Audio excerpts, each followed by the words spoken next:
everyone, this is KJ Vlog, Simply Pinoy Reactor based here in Saudi Arabia, and welcome back to my channel. For today's video, we will gonna do another reaction video. This is the 3-round rhythm, don't hit the brakes, practice video moving camera version. Hindi ko alam, late na kasi nila ito linabas kahapon, kaya hindi ko din nagawa ng reaction video. So without further ado, let's start this.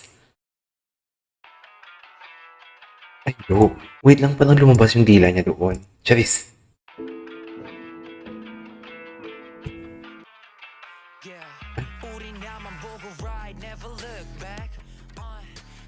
Oh my God. Oh my God.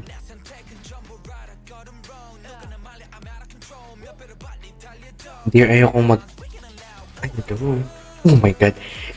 Sorry. Pinipigilan ko talaga yung self ko na mag-pause. Pinipigilan ko talaga ang self ko na may sasabihin ako kasi gusto ko tuloy-tuloy para hindi maputol ang momentum. Pero hindi talaga kayang hindi ako mag-pause kasi kailangan ko talaga siyang i-pause. Kailangan ko talaga siyang bigay ng thoughts and opinions. Ang laki talaga ng pinagbago ni Chian. Like, literal. From the first time I saw Chian, and then right after ng performance nila ito, ang laki ng pinagbago niya. Kung napansin niyo, una sa team beat pa lang, pansin ko si Chian. Doon sa music video nila, pero nawala yun nang lumipat siya sa team rhythm. Kasi parang shadow ban. Parang ganon. Parang shadow ban ang atake niya. Tapos hindi ko siya napapansin. Walang fierce, sweet lang siya. Oo, gwapo siya, pero parang walang dating. Pero right after the episode 7, if I'm not mistaken, or yeah, episode 7 and episode 8 ng performances nila, ibang-iba si Shia. Ibang-iba si Shia. Sa totoo lang. Steven, lahat kasi ng Team Rhythm given na din na magaling talaga. Pero si Sheehan kasi parang, alam mo yun, grabe.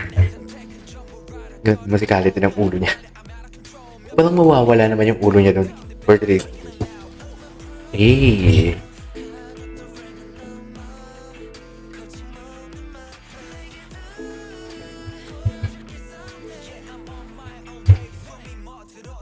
Grabe. Wait, ang ganda nun. Ang ganda nun. Ganda. Ang ganda nga. Si JL. Arte-arte niya talaga. Ang gwapo niya talaga mag-smile, no? Pag mag-smile talaga siya, parang iba talaga yung dating niya. Totoo lang. Eh.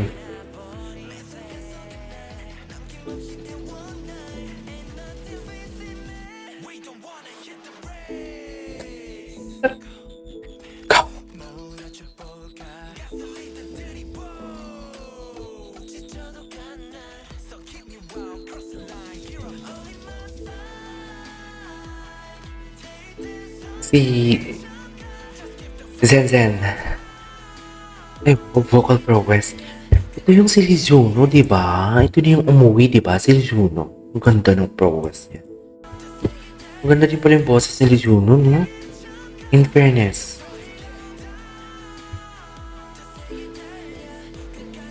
Alam mo, we cannot deny the fact talaga na malakas talaga ang team ng Team Rhythm and also Team Beat. Team Rhythm and Team Beat. Malakas ang dalawang team.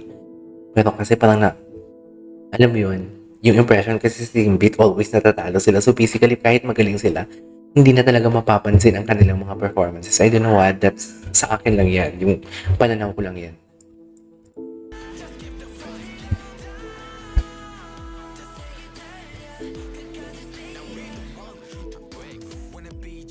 Okay. Yes. Gwapo ni Steven.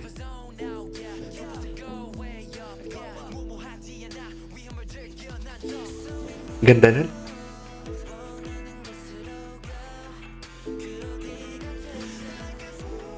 Wow.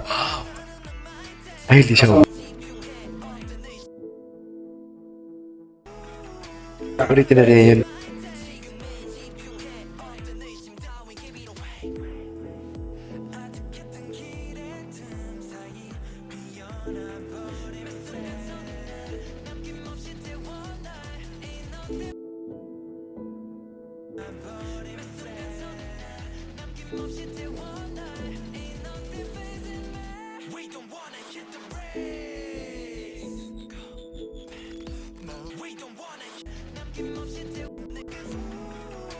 Wait lang.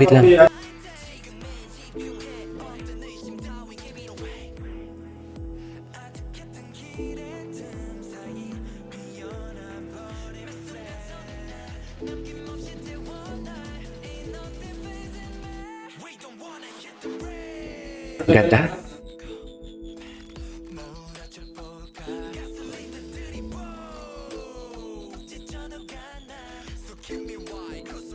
Okay, lalaki si Lee Xiaobo dun. Lee Xiaobo pala.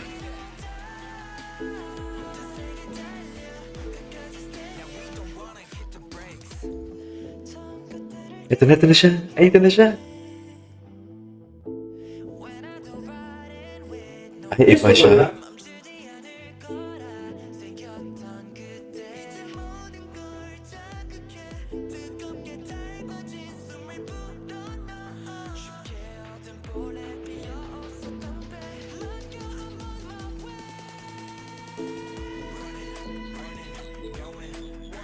Grabe yung itsura. Grabe, lalaki talaga si Steven. Parang fox nga talaga siya.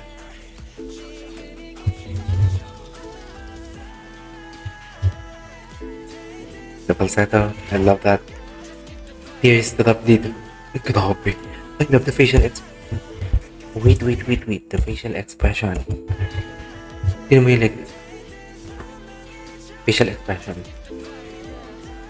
Yes, best in nga talaga siya. Plus dito eye contact, I love that. Ay, tapos na? Ano ba yan? Wait lang, may papanoorin pa ako. Yung may papanoorin kay, kanino yun? Kay Lu Xiaobo na lalaking lalaki.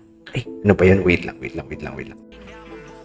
Wait lang, eto tinandaan ko to dito sa banda. Dito banda, yung lalaking lalaki talaga si Lu Xiaobo. Tinan mo ha. Straight na straight. Paminta. May part dito tinan mo ha. Ay, dito ba yun? Hindi to eh. Ako ni JL? Yes. Si Liu Xiaobo. Si Xiaolong.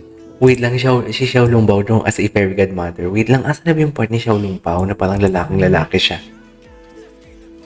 Ayan. Dito ba yun?